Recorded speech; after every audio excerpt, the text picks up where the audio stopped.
এমন একটা পরিবেশ থেকে আসছি যে ওখানে আমাদের 3 পুরুষে কোনো কাজ না করলেও খাইতে পারবে এমন একটা মানে পরিবার থেকে উঠে আসছি। কিন্তু আমি জন্মগ্রহণ করার পরে জানতে পারছি আমি হচ্ছি 4র্থ পুরুষ। তো বাধ্য হয়ে আমার চাকরি করাই লাগলো কোনো এক মাধ্যমে। যেহেতু আমি 4র্থ পুরুষ, এখন তো আর আমার ওই 3 পুরুষ নাই যে বসে বসে খাবো, চাকরি করতে হবে কোনো এক মাধ্যমে। এনআরবিসি ব্যাংকে চাকরির একটা ভাইবার অফার পাইছি। তো আমি তখন মতিঝিল গেলাম শাপলা চত্বরে। তো এটাও খুব একটা কষ্টের কাহিনী। তখন আমি বেকার, হাতে টাকা পয়সা ছিল না। আমি যখন ঢাকা গেছি তখন কি বলবো, আমার কাছে মাত্র 100, আমার হাতে ছিল 150 টাকা, আর বাকি টাকা সব ব্যাগে ছিল। এরপর আমি পর্যায়ক্রমে ভাইবা বোর্ডে গেলাম। তো ভাইবা বোর্ডে মাকসুদ স্যার ছিলেন, উনি আমাকে জিজ্ঞাসা করতেছে যে ঠিক আছে বরিশালের ছেলে, তোমাকে নেওয়া যায়, কিন্তু তোমার তো 3 বছরের বন্ড সাইন করতে হবে। আমি বললাম স্যার এটা 3 বছর না, আরো বেশি বন্ড সাইন করেন, বেশি বছরের, কিন্তু বন্ড এটা উল্লেখ করে দেবেন যে আমার পারফরমেন্স খারাপ হয়ে আমার ছাড়তে পারবেন না।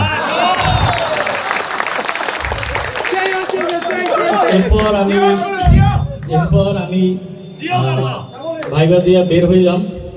তো বের হইয়া যে কারণে খালিদ ভাইকে ডাকলাম, ওই দিন আমার খালিদ ভাইয়ের সাথে প্রথম পরিচয় হয়েছে। তো উনি এমন একটা অপ্রস্তুতিকর পরিস্থিতি পড়ছি, যার জোকসের খাতিরে বলতেছি, মানে উনি দেখতেছি যে রাস্তার পাশে অতিরিক্ত টেনশনে হিসু করতেছে। এখন মানে আমার চোখে চোখ পড়ে গেছে। উনি কি করছে যে জাস্ট আমি সামনে থেকে যাচ্ছি আর উনি আমাকে দেখা, একটু দেখেন, জাস্ট আমাকে দেখে মুখটা এরকম লুকে, ঘাটটা সরাইল। মানে উনি ঘাটটা লুকাইলো, কিন্তু যেটা লুকানো সেটা লুকানো।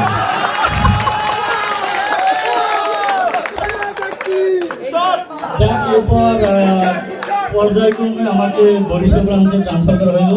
তো বরিশাল ব্রাঞ্চে আসলাম। তো এখানে এসে দেখি মাদার ব্রাঞ্চ অনেক কাজ, প্রচুর কাজ, মানে এত কাজ। এই কাজ দেখে আমার মনে পড়ছে আমরা যে ছোটবেলায় গণিত বইতে পড়ছি না, যে একটা কাজ নির্দিষ্ট লোক কাজ শুরু করার পরে অর্ধেক কাজ করে চলে যায়। তো লাঞ্চের পর আমার ওই রকম ঘুমাই পড়ি, এবং লাঞ্চের পর আমার মনে হয় যে আসলে কেন অর্ধেক কাজ করে ওই গণিত বইয়ের শ্রমিকটা চলে যায়। এত চাপ ছিল ভাই, এত চাপ। একটা বরিশাল ব্রাঞ্চের মাদার ব্রাঞ্চের ক্রেডিট ইনচার্জ ছিলাম, কাজ করছি। তারপর ম্যানেজার বলতো যে না তুমি কোনো কাজ করো না। মানে এত কাজ করি তার চোখে পড়ে না। আমি একবার ম্যানেজার স্যারের চশমা পরিষ্কার করে দিচ্ছি। সেভাবে চশমা পরিষ্কার করতেছে কেন? আমি বললাম স্যার মানে আমার যে এত কাজ করি আপনার মনে হয় চোখে পড়ে না, এই জন্য চশমাটা একটু পরিষ্কার করে দিচ্ছি। তো এত কাজ করার পরে আমার মতো মনে হয় অনেকে এখানে আছেন যে অনেক কাজ করার পর ব্রাঞ্চ ম্যানেজার কাছ থেকে শুনেন যে তোমার তো পারফরমেন্স ভালো না, তো তুমি কাজ পারো না বা কাজ করো না। তাদের জন্য বলি যে আপনারা কাজ করেন কি করেন এটা একটা প্রমাণ হিসেবে তার কাছে মানে একটা ম্যান্ডেটরি লিভ বা ছুটি চাইবেন। তখন বলবে কি ব্রাঞ্চে এত কাজ, তোমার কাজ করবে কি?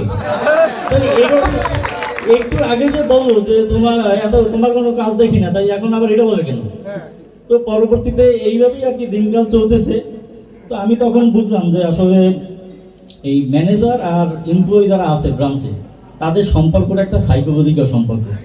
কিন্তু দয়া করে এখানে জিজ্ঞেস করবেন না ম্যানেজার আর এমপ্লয়ির ভিতরে এখানে কে সাইকো আর কে লজিক্যাল। থ্যাংক ইউ সবাইকে, থ্যাংক ইউ।